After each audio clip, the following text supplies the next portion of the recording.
Ja, i dag skal vi vise litt mer om denne bilen her. Escort MK1. Der skal vi ha litt om karosseri og karosserimodifiseringer og det som er blitt gjort med denne bilen.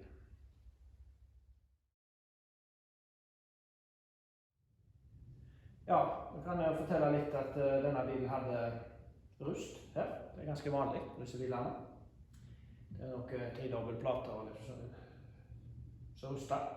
Fugeskum og vet ikke hva alt folk fant på å ha der. Dere har da kjøpt nye i 1985 på Ford. Hele den delen, inklusiv disse bakom og hattehølla, alt det kom som en unit. Det ble da kjøpt, og alt ble byttet. Så her ble problemet med rust, og det ble vel egentlig løst ganske for alltid. Det ble gjort bra, og bilen har ikke sett regn og salt etter det, så det rustet nok alle med.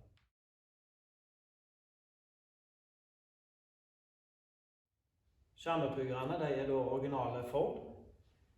Det var kjøpt på bruktmarkedet. Den gang noe som heter Bruktbilforum. Det gamle annonser, litt tilfeldigheter, og fikk kjøpt de til en grei pris.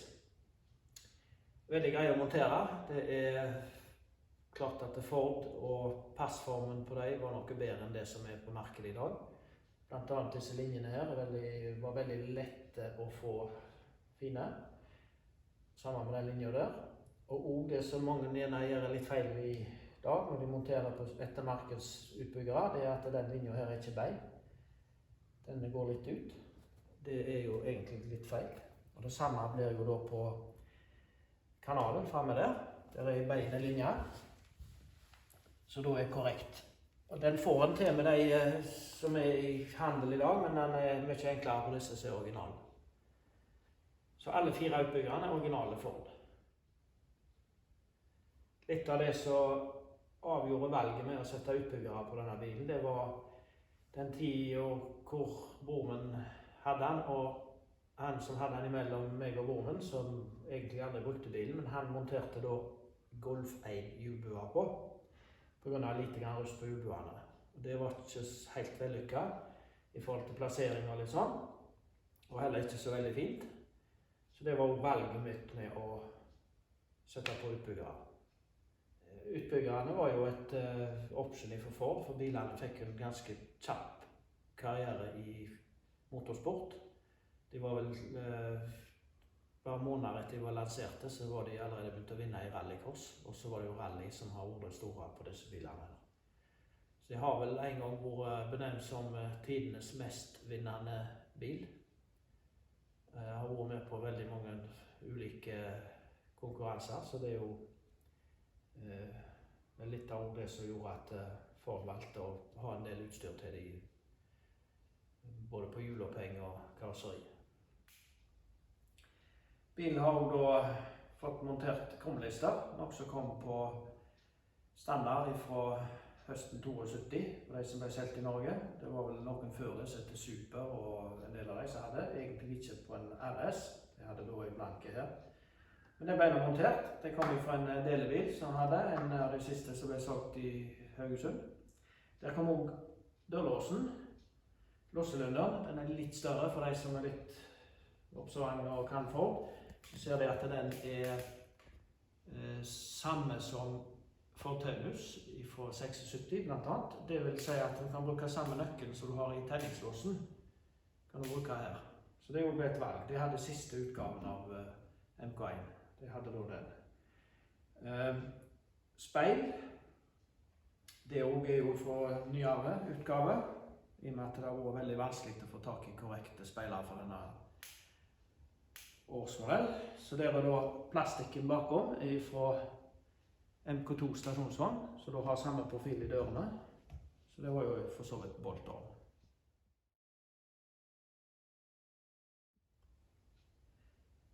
Samme utbyggerne fremme, det er jo da litt det samme som bak. Veldig greit å montere. De linjene passet egentlig veldig greit. Jeg husker jeg monterte de, da var broren min innom en lørdag jeg holdt på, og så noen timer etterpå så var han innom, og da var jeg vel for så vidt mer og mindre ferdig med de. Så det var egentlig en ganske grei jobb. Skjermene er vel mer en historie for seg. Det ble utgangspunktet ble sett på originale Mexico RS-skjermer, kjøpt på Ford. Den gang så kunne du få tyskproduserte. På 80-tallet kostet 2000 kroner stykket. Eller du kunne få engelskproduserte, kostet 1000 kroner stykket. Så her ble jo da valgt billigste alternativ. Og det viser jo litt igjen. Den venstre skjermen er helt grei. Den høyre er ikke fullt så grei. Det skal jeg vise litt her. Om litt så skal jeg vise det.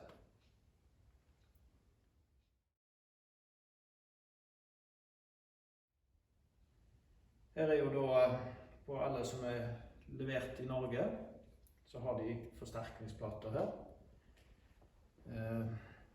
Det er jo for så vidt det samme som RS-en hadde, Mexico, såkalt type 49 karosseri.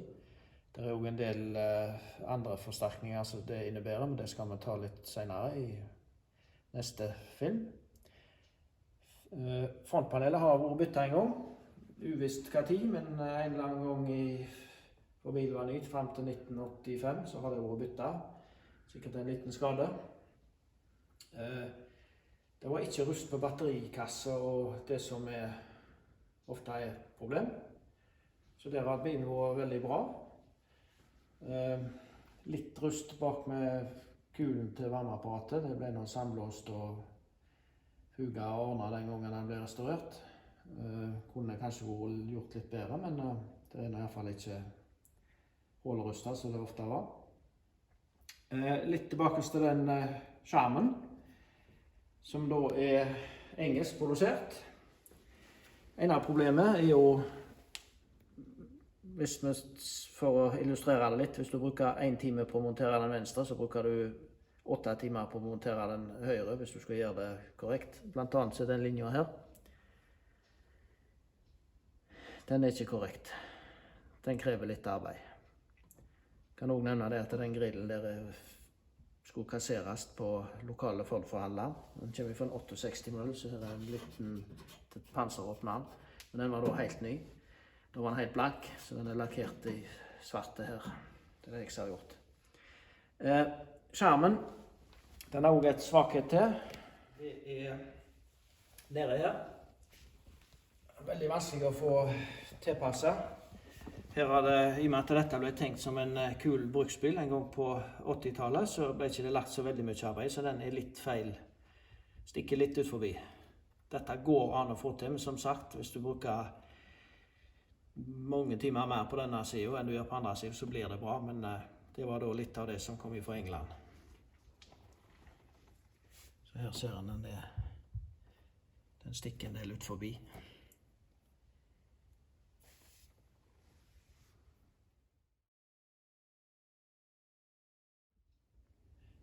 Blinklyset her, det er jo et krav i dette landet her.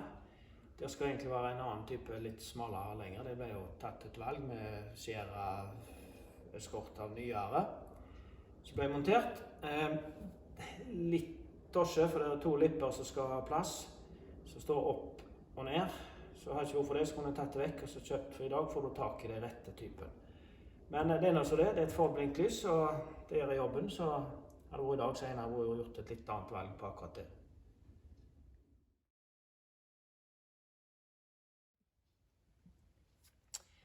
Da rattet jo det populære kopien av Spring Alex, som var populært når disse bilene var nye.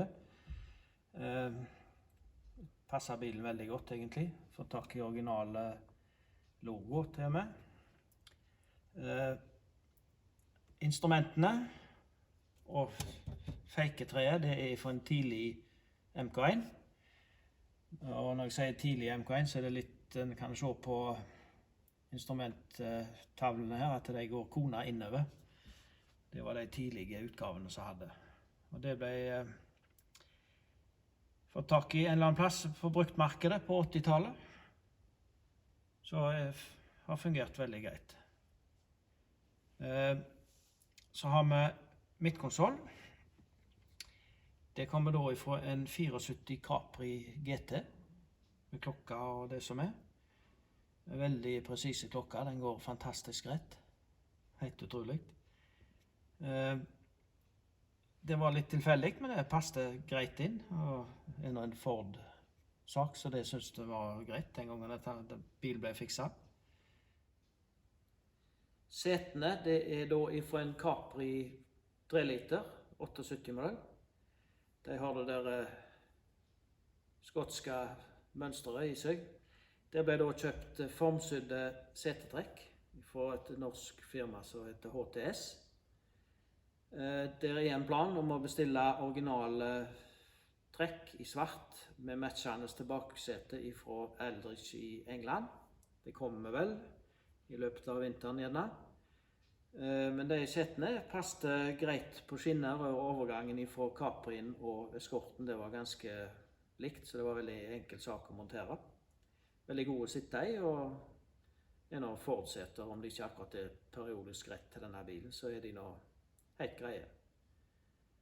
Så noe mer om interiøret. Teppet, det er gulvteppe, som du ser litt av egentlig.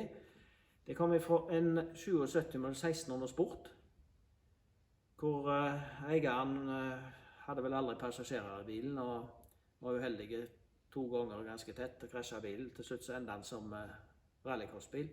Fikk kjøpe teppet, og det var jo som nytt, og det er det vel faktisk den dag i dag.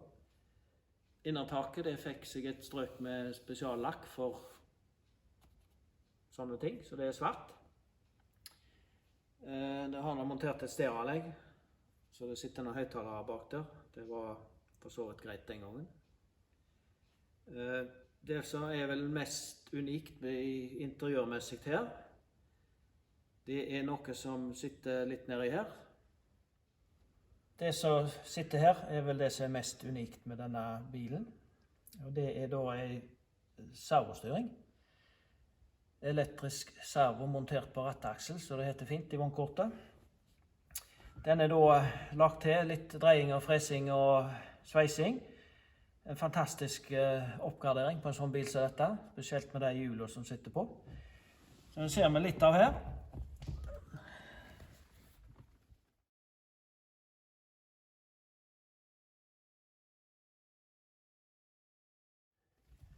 Sitter da en sak med motor og litt elektronikk og forskjellig. Og det er vel, den hylla er custom made for å passe dette oppsettet. Brukt originale frontlist og ja. Så den har også en justering etter styrke som sitter på diskret her. Veldig fantastisk oppgradering, helt unikt.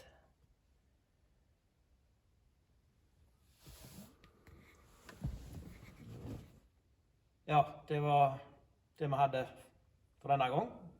Neste gang skal vi ta litt om motor og gir. Telle litt om hva det er og hvordan den er bygd opp.